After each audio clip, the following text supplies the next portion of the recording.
looks like not very many people in the Democratic Party want President Joe Biden to run for president again in 2024. And unfortunately, the options to replace him as a candidate aren't so great that either. But who knows, maybe you might disagree with me. So why don't we get into what this survey indicates? The survey was done by a data company known as Premise. And so it does demonstrate for now I don't know, it feels like several times we've seen that Biden is not very popular within the Democratic Party. It shows that by a margin of 23 points, 61% of Democrats polled said they would prefer a new president. 38% say that they would welcome another 4 years of Biden. So only 38% out of the Democratic electorate, and this is supposed to be a nationally representative sample, would want Biden to run again and be president again. So who do people want to replace him with? Believe it or not, Kamala Harris is at the top of the list. I mean, she's got 21% of the respondents saying that they would prefer her to run in 2024, with possible candidacy getting the most votes. Then you have Hillary Clinton is polling at 19% according to the Premise poll. Gavin Newsom, the governor of California, is in this poll, and so is Buttigieg, but they're both tied for third at a measly 9%. And so how does Biden measure up to Trump in a potential rematch? Well, you're gonna have to wait to find out. First, I wanna talk to you guys about what you think about where the electorate is right now in regard to Biden and who really is topping the list, Kamala Harris, to replace him as president in 2024. Yeah, the last part, the Kamala Harris part, is just it's crazy. I mean, Kamala Harris didn't even perform well in the primaries, and I feel as though they were going easy on her. She just couldn't get traction. I understand, as vice president, you're sort of gifted a place at the table, but I don't feel as though she's going to honor that gift with any kind of a real charge. Biden is not a media-friendly president. He struggles to speak oftentimes, struggles with prompter. I mean, the last guy had Yosemite, so I mean, it's not exactly, he wasn't exactly a virtuoso with the prompter. But that said, he was a showboat, and obviously Biden is not. So I guess what I'm trying to say is, in this media environment, Biden doesn't pop, so I cannot kind of understand why his numbers would be soft anyway. Add to that inflation, war, and COVID, and you've got a very tough swamp for him to get his way out of. Last thing though I would just say is, it's really the primordial ooze of any sort of polling that matters. So in some sense, these are names that are thrown out, and while it's interesting to talk about, and it might even be instructive on some level, it's still way early.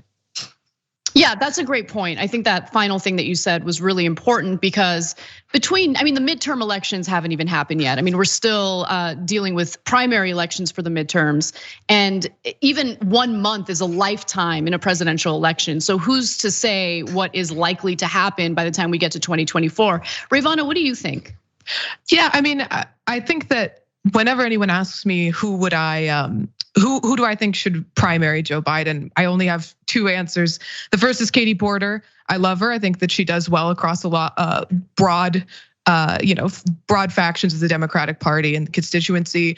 And she's proven that she can be successful in purple districts. The second one, let me make the socialist case for billionaire Governor J.B. Pritzker of Illinois, because it seems really funny, but he's been a really good governor here since he's been in office. He's passed bail. He eliminated cash bail. We legalized marijuana, and he also expunged the records of everyone who had marijuana charges in Illinois, eliminated source of income discrimination. So now landlords can't discriminate against tenants who use housing choice vouchers, otherwise known as Section 8.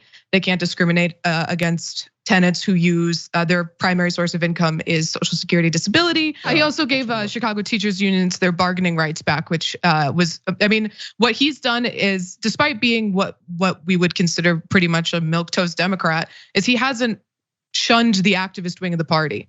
Mm-hmm. And that's something he's proven, that he listens to the constituents. Sorry, my cat wanted to make an appearance, and that he can deliver on his promises. And that's really what voters are looking for. Someone who can deliver on their promises, and we haven't found that in Joe Biden. And that's just the type of candidate we're gonna need moving forward. Yeah, and I mean, we're not talking about the progressive wing of the Democratic electorate simply airing their grievances about Biden. We're talking about the bulk of the Democratic electorate, including typical pro-establishment liberal voters who typically, they're like the ride or dies for candidates like Joe Biden typically, but Biden has failed to fulfill so many promises, including, some of the bold promises that he made on the debate stage, including holding the Saudis accountable for the slaughter of Jamal Khashoggi. He's now buddy-buddy, and of course, some members of the media are rallying in support of Biden because they want to support his efforts to get Saudi Arabia to produce more oil, to lower gas prices and all of that. And also, let's not forget that we have a financial relationship with Saudi Arabia in the form of selling them weaponry, and that's a big favor to the defense industry here in the United States. But all of these broken promises start to add up, and it looks really bad when you not only break the promises, you also have absolutely no camera presence, the inability to make your case, the inability to be a charismatic leader. Whether we like it or not, that's an important element of being a leader, of being a president. And he's kind of failed in that regard as well. And I agree with you, Ravana, on Katie Porter. I had a conversation about this with John Idarola not too long ago, and I suggested Katie Porter would actually be a great candidate.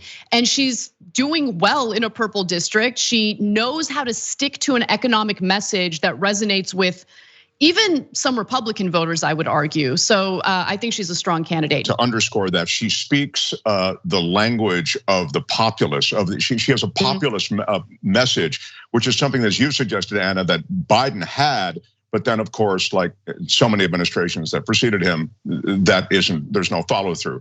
Katie Porter clearly is an advocate. She reminds me a little of Elizabeth Warren, like a young Elizabeth Warren who'll smack talk the other side and then deliver the goods. I think that's a great notion, Ravana, about Katie Porter. So go ahead, sorry, Anna.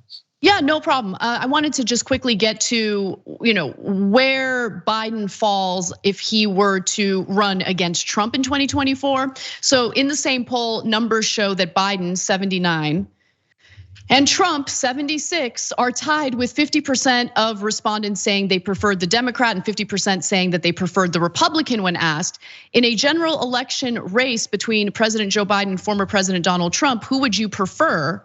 And so, it's interesting because I would argue that those numbers are still too close for comfort. There are other polls indicating that if the election were to take place between the two today, Trump would win. And remember, the one effective message during the 2020 campaign for Biden was, well, he's the only Democrat who can win against Trump. You take that away, and I can understand why Democratic voters are pretty terrified of the notion of Biden running again. And then one final thing I'll mention, just to kind of buttress this and add more weight to it.